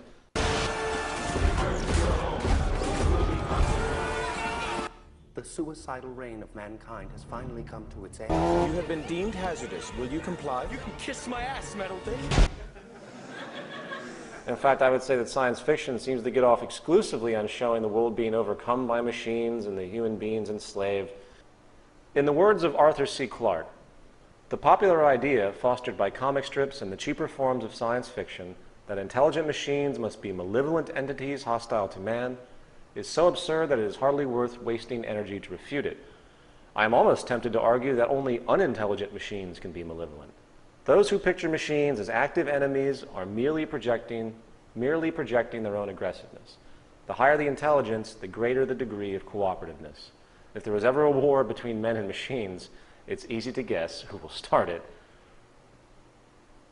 The interest is to create an active informational database containing literally all known technical knowledge, ranging from the properties, combinations, and applications of every element of the periodic table to even the complete history of technological invention. A system of associations, of course, needs to be created and codified to enable such a thing, but there are plenty of projects that are working on this right now. Thought is indeed a technical process. And once the associations emerge that can combine multiple disciplines, we will have at our grasp an amazing database program that we can interact with and gain feedback from. It could likely come in the form of a simple website. You would pose a problem or question to the database, and it would give the best possible feedback based on the current state of knowledge at that point in time. No different than interfacing with a calculator, but this new calculator has a powerful associative system and an extensive database of knowledge that can not only understand and compute math, it can integrate physics, biology, and other aspects into a unified, concentrated awareness. Say I had an idea for aeronautics. I would enter in my schematics in language codified that the machine would understand. The machine would say, whoop, you know what, this has already been done. We don't have the materials for this, as it checks the central database. The efficiency of this is not applicable because of the wind resistance of this coefficient, etc. You get the point. And if this sounds like science fiction, rest assured that the US military's Pentagon likely already has similar database reference and decision-making programs which it uses to create war strategies. It is important to point out that in the world today, we consider participation in government a task of electing various personalities to a position of power. This is now obsolete. In a resource-based global economy where industry and government are combined into a cybernetic system that incorporates advanced problem-solving computer databases with vast planetary-wide observation sensors, again, it's very simple, the traditional concept of politics, election, and the like has no basis or relevance. And while this notion scares a lot of traditionally minded people, it must be reiterated that our problems in life are technical and are relative only to humanity as a whole. We don't want to elect people, we want to elect ideas. This would be a true democracy, where technology enables each person to contribute in an organized way. Of course, such participation in any society would entail understanding how society technically worked, and then constructively proposing ideas or innovations to be implemented, created, or altered. As of now, this is long lost. Very few people have any idea how anything operates. These things are just going on around them. They have no idea what's going on. People can't contribute to anything unless they understand what comprises what they want to contribute to. This is something governments have known for a long time, which is why you tend to find that there's a lot of dumbing down going on in the world. So, as far as interaction, first one would interact with the informational database, which is available to everyone and could input their proposal. Then, the database, with its historical knowledge databases and data integration, would analyze the concept for its scientific and technical integrity, along with optimizing the materials required, if applicable, based on current understandings and availabilities. Again, it's unified.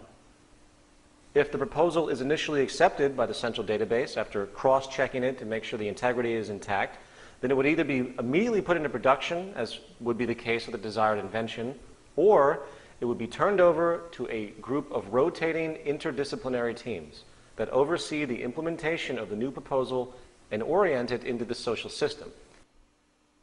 These are simply technicians who maintain the system, no different than how people maintain anything today. The person or group who submitted the proposal in question would then be invited to participate and become a part of the interdisciplinary team relevant to the idea if they choose to.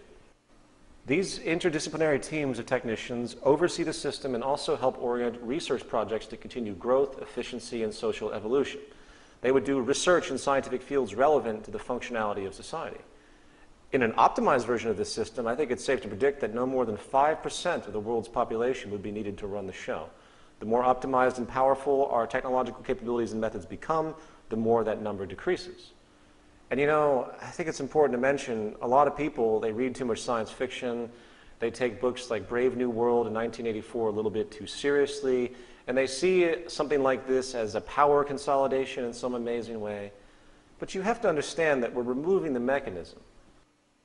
Look, we have to remember that we entrust our lives to science and technology every single day, and to the people that work with this technology, When you have a problem with your car, you don't take a vote from your neighbors as the solution. You go to somebody that works in that particular field, who knows what they're doing, education.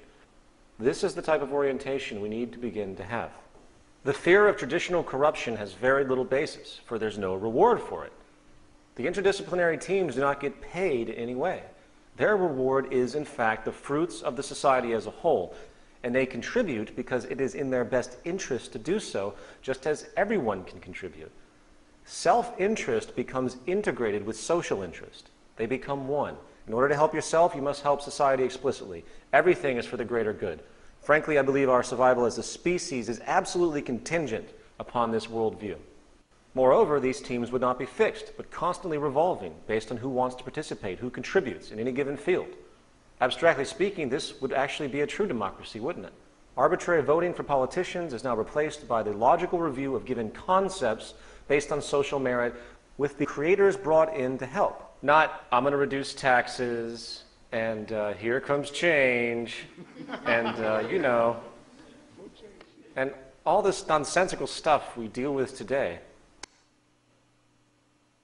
In a resource-based economy, as I've said, participation is open to everyone.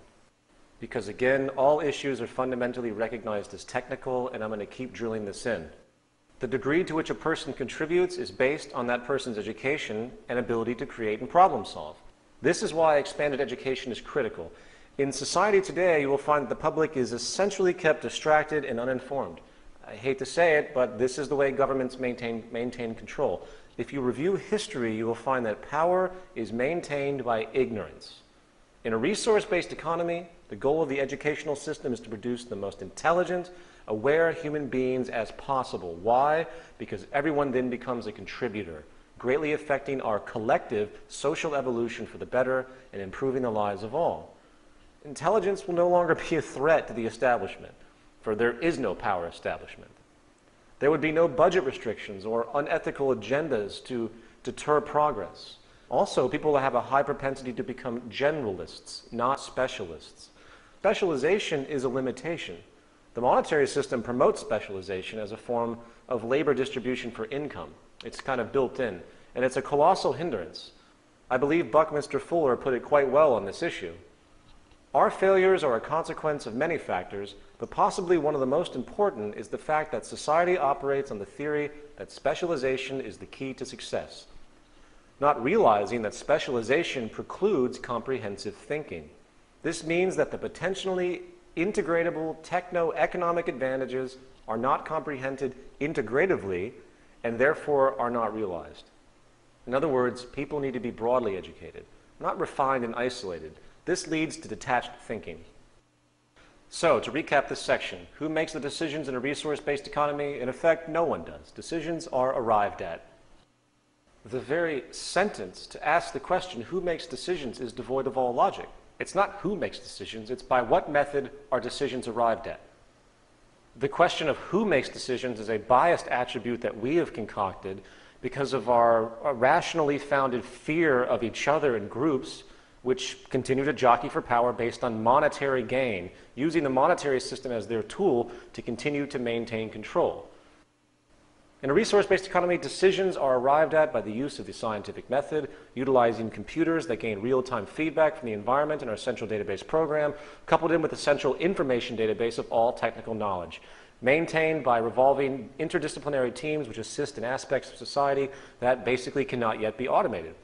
The goal is to increase objective decision-making as much as possible, and when we understand that our problems in life are technical, the merit of this approach is without parallel. People see this and they say, oh, this is far too idealistic. No, this is nothing but pure practicality.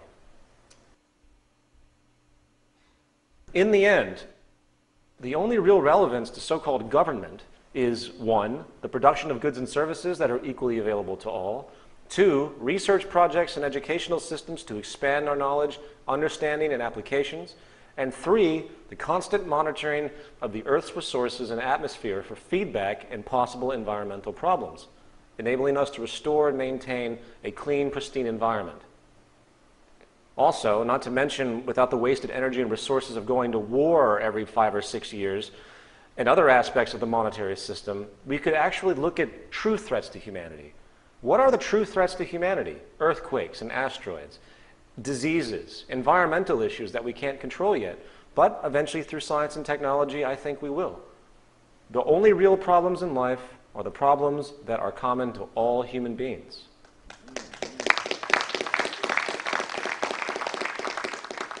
Cities and lifestyle. In this section, we are going to extend the tenets of a resource-based economy into one of our most fundamental social inventions, the city, specifically the Venus Project's circular city.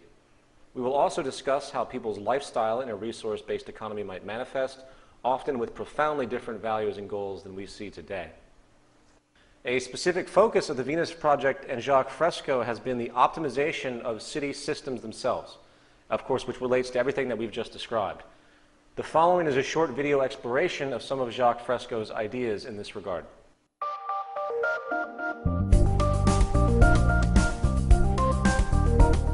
A society without a vision of what the future can be is bound to repeat past errors over and over again. This brief video will outline a vision designed to avoid old mistakes. This vision of efficiency, sustainability, and intelligent planning can lead us into a world of unlimited human potential.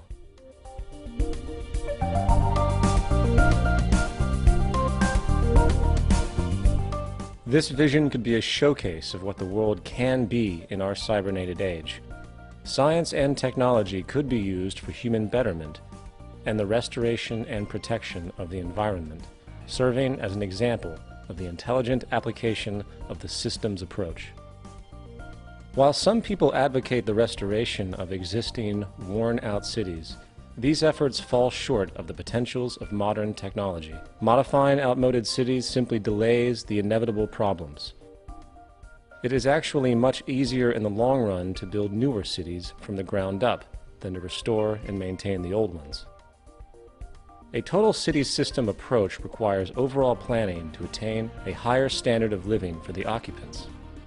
The circular arrangement efficiently permits the most sophisticated use of available resources and construction techniques, with a minimum expenditure of energy. The outer perimeter will be part of the recreational area, with golf courses, hiking and biking trails, and other outdoor activities. Inside this area, a waterway surrounds the agricultural belt, with indoor and outdoor agriculture. Continuing toward the city center, 8 green sectors provide clean, renewable sources of energy, using wind, solar, and heat concentrators. The residential district would include unique landscaping, lakes, and winding streams. A wide range of creative and innovative apartment buildings and individual homes will provide many options for the occupants. New and innovative methods of fast mass construction for housing and building systems will inject composite materials into the mold and then extrude the form upward. In some cases, multiple city apartments can be produced as continuous extrusions, which are then separated into individual units. The apartments are lightweight and high strength. All of the dwellings are designed as self-contained residences. The outer surface of these efficient structures serve as photovoltaic generators, converting solar radiation directly into electricity for heating, cooling, and other needs. The thermocouple effect will also be used for generating energy. These individual homes are prefabricated and relatively maintenance-free, fire-resistant, and impervious to weather. With this type of construction, there would be minimal damage from floods, earthquakes, and hurricanes. Their thin shell construction can be mass-produced efficiently with little environmental restriction. Adjacent to the residential district are the planning, science, and research centers. The 8 domes surrounding the central dome house the art, music, exhibition, entertainment, and conference centers. The central dome houses schools, healthcare, access centers, communications networking. It is also the core for most transportation services, which move people by transveyors horizontally, vertically, and radially, anywhere in the city. This minimizes the need for automobile transportation, except for emergency vehicles. Transportation between cities would be by monorail or maglev. Waste recycling and other services are beneath the city.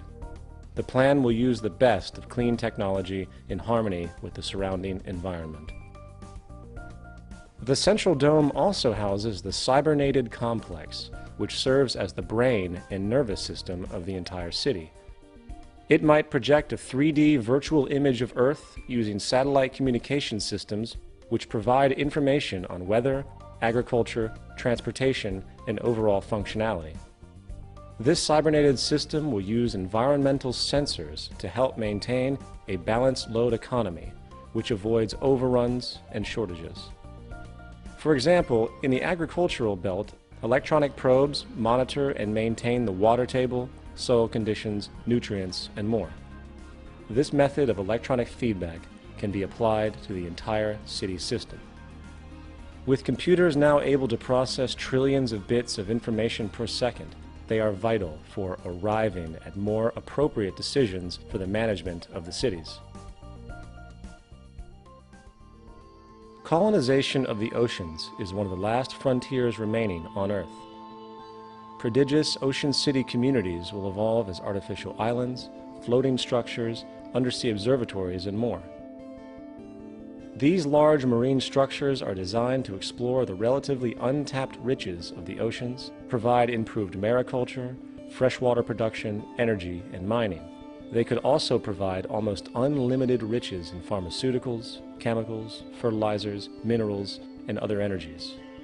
Ocean cities would be resistant to earthquakes and greatly relieve land-based population pressures.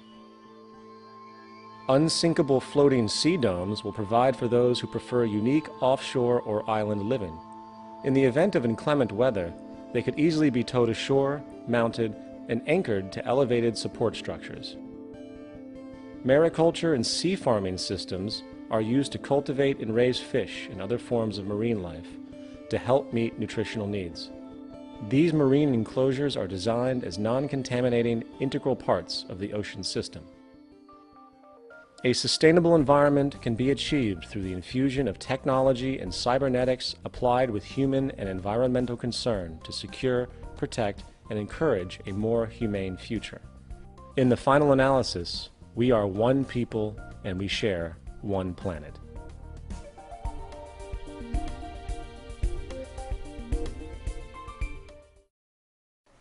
Okay, moving forward, I would like to talk about lifestyles.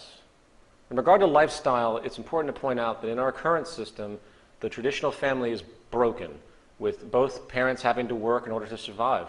Monetary economics undermines family cohesion and childcare. Stress is always very high due to medical bills, insurance, education costs, employment insecurity, and living costs in general. In a resource-based economy, the integrity of the family will be returned. Concurrently, the cultural values of society as a whole would undergo profound change.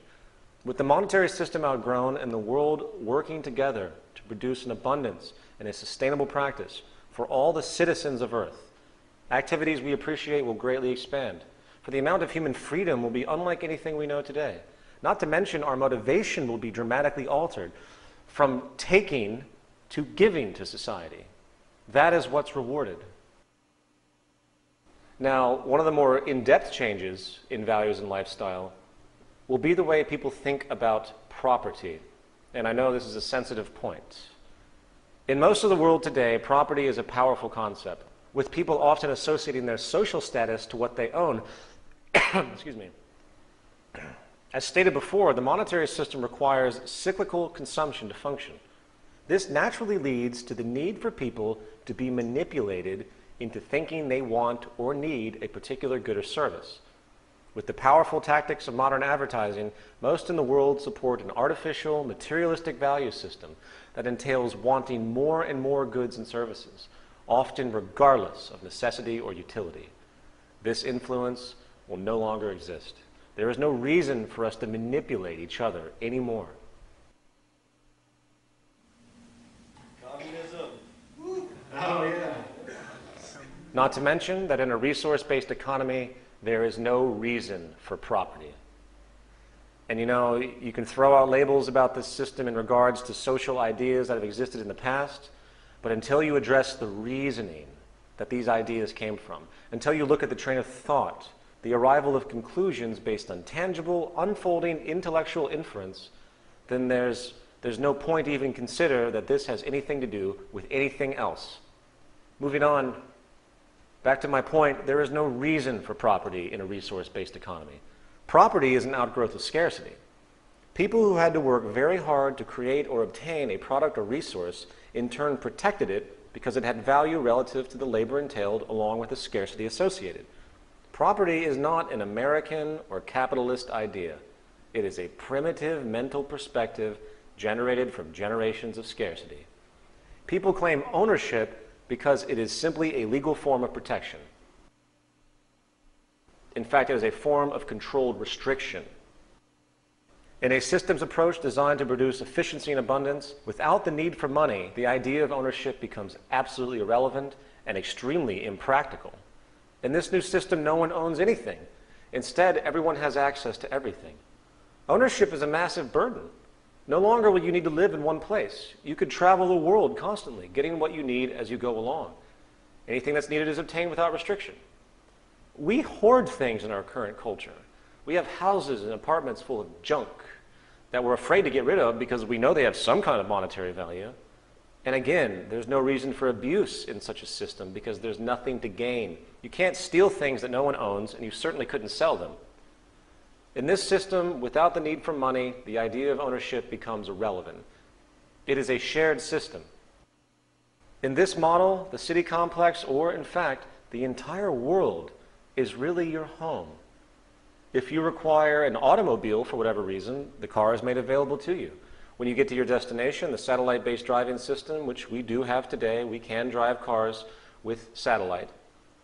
The car will automatically be made available to you and then made available to others after you're finished, as opposed to sitting in some parking lot for likely 80% of the life of the automobile.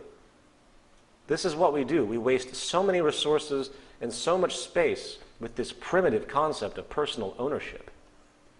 To put it into a phrase, the resources of the planet become common heritage to all the world's people.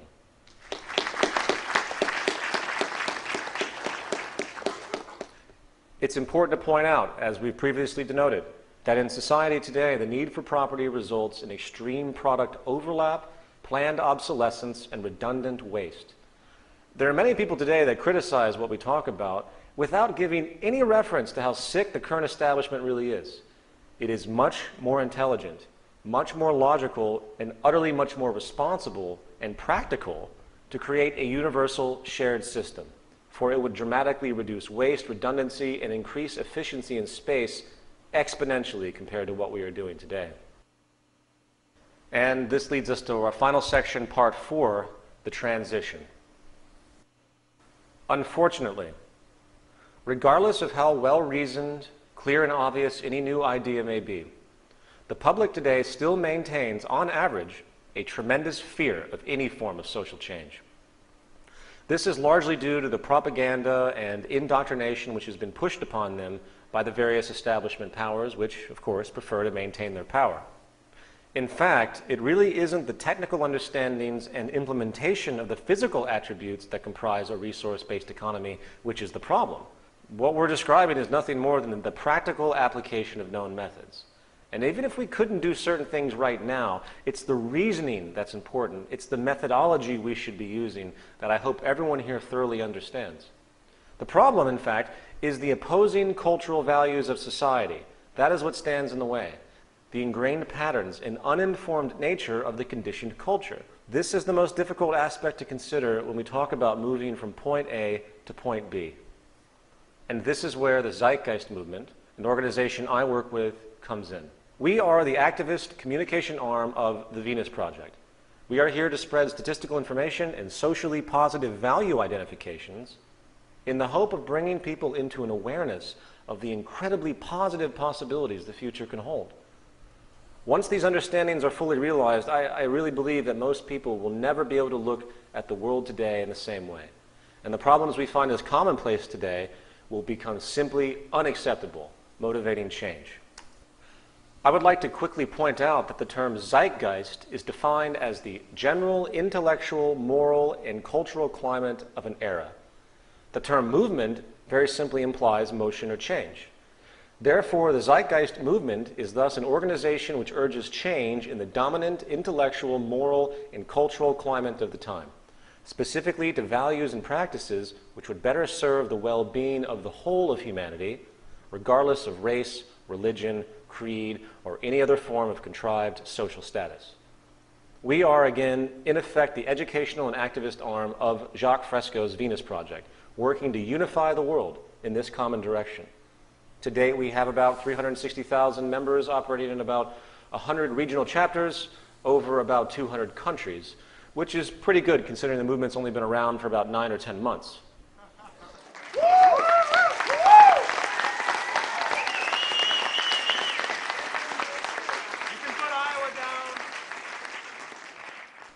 Our central role, gesturally speaking, is engaging in what I would call social therapy. The little discussed reality is that human beings are subject to social conditioning in a powerful way. And if we had the type of society we just described tomorrow, most people would be left confused and disillusioned. It would be like taking a native from the Amazon jungle and dropping them into New York City without any education whatsoever. Their behavior would be based on values which have no relevance in this new environment. In fact, and I know this might sound like a bold statement, but ethics, morality, and values are only as relevant as the social environment's propensity to support them or not. The Zeitgeist movement has various projects in the works. We are working to educate people and hopefully bring them into a new perspective. We have teams and chapters, radio shows, films, PDFs, and annual events to promote this direction. We also do not take any general donations and provide all of our educational materials for free to the public. We are decentralized and work holographically through regional chapter teams and project teams. We have no offices, we have no leaders. I'm not a leader, I'm here as a communicator, and I try to work equally with everyone else. In fact, I would say that we are the initiators of what we call the transition. I believe Mohandas Gandhi had it correct. We must become the change we want to see in the world.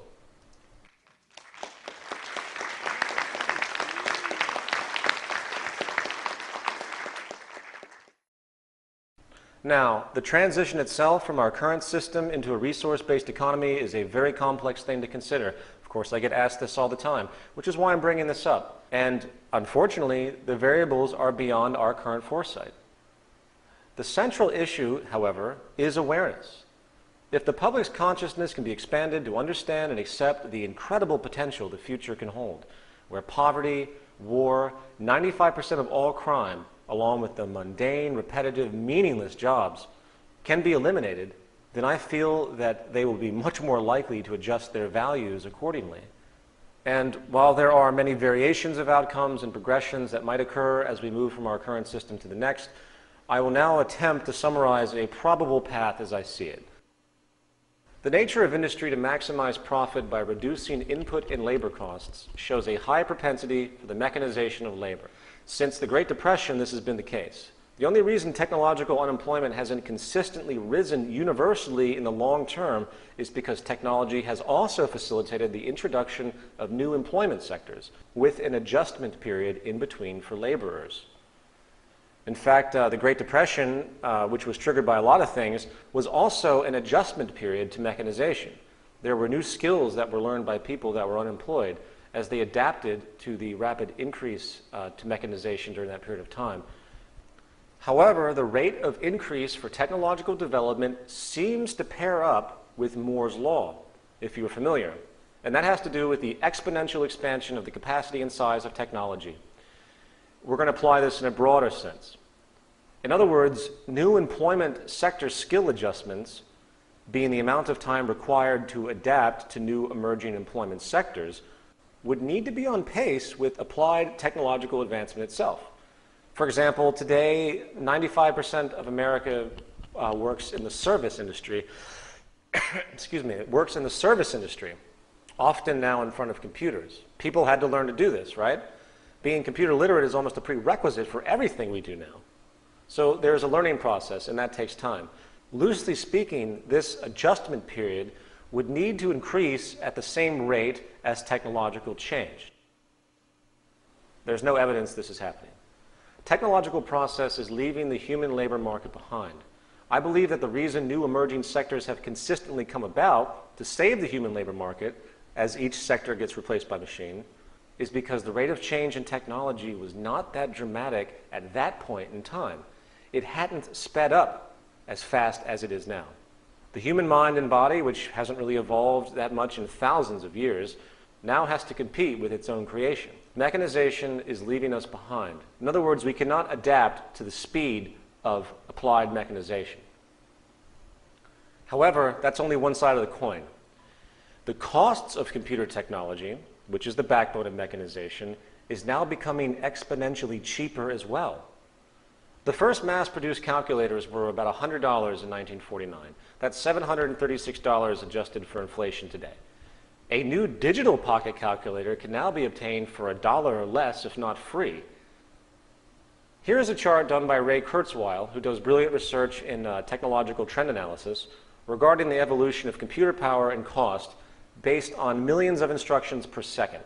In 1990, we had 1 million instructions per second for $1,000. 10 years later, it was 1,000 million for $1,000. 10 years later, it was a million. And by 2020, it will be 1 billion million for the cost of $1,000. If we apply this pattern to technology as a whole, and by the way, again, this is speculative, but we do see most everything reducing in cost based on the efficiency of production. And if we apply this pattern to the whole of applied invention, this means it is simply a matter of time before the corporations can no longer rationalize their moral obligation to maintain their employees for the sake of the system. The cost differential between giving a human being a living wage versus automation will be far too dramatic. It will be far too cheap to mechanize. Of course, economists will argue this, and they'll say, oh, there's a trickle-down effect, and since the cost of production is consistently becoming cheaper, the cost of goods will become cheaper, and therefore purchasing power requirements of the individual becomes less. Sure, this might be historically true. I guess you could call it efficiency-based devaluation. However, that competitive decision is entirely contingent upon the whims of the manufacturer. Therefore, there is a contradiction of motives. Remember, they get the machine so they can cut costs, so they can make more profit from their current price structure. Once this occurs, we're going to see more unemployment and more instability. And sadly, instability is often the prerequisite for social change. The problems constitute what we call biosocial pressures. The more destabilized things become, the more motivation there will be to seek an alternative. Of course, this is a delicate balance. I personally do not want to see any more suffering on this planet, but my feelings have no relevance to the patterns of social evolution. The Zeitgeist movement hopes to ease this issue by not only providing people with an alternative in an intellectual and statistically valid manner, but also a strategy to push forward, to essentially push the establishment to release their reins of arrogance, power, and inefficiency and join the rest of the world in a common goal of uninhibited sustainability. Hence, it is a mass awareness campaign, by promoting essentially a collective consciousness shift, if you will. We do this through a relentless global public awareness campaign, which will, in time, hopefully become so large in each country that the establishment will have no choice but to pay attention.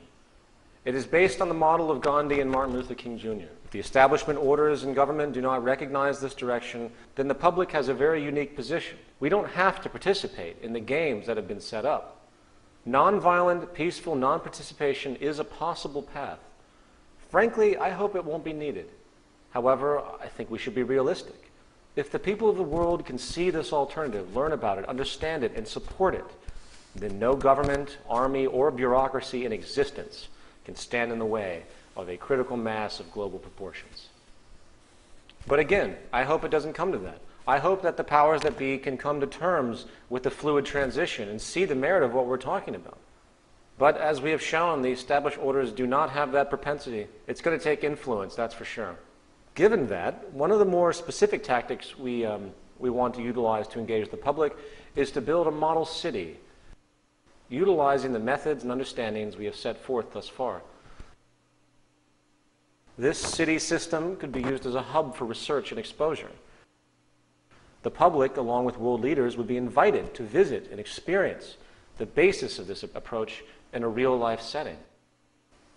Then, in time, the hope is that a country, seeing the efficiency of this small aspect, will pick up the city model and apply it within its own system.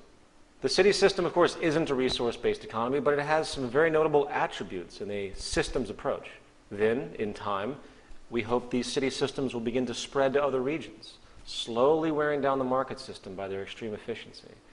Hopefully, the logic will spread to greater forms of central planning and resource management, and hopefully the people of the world will awaken to a new paradigm.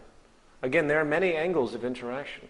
There could be an independent council that consistently invites all world leaders to come to an independent meeting about this project in hope that maybe they would come together to talk about it. There are many other things I could say on this complex issue of the transition. And due to the allotment of time, I really don't want to spend that much more on it. What I will say, though, for those that continue to harp on it, wanting details and details, you know, we can't do anything until there's a mass awareness. So let's focus on that as the first step. In conclusion, the most common negative reaction people have who consider the tenets of a resource-based economy tend to come up with something called human nature. The argument is that humans are inherently competitive, greedy, blindly self-serving, implying that no matter how technically good things are in society, there will always be corrupt people who want to compete and abuse others and seek dominance, etc.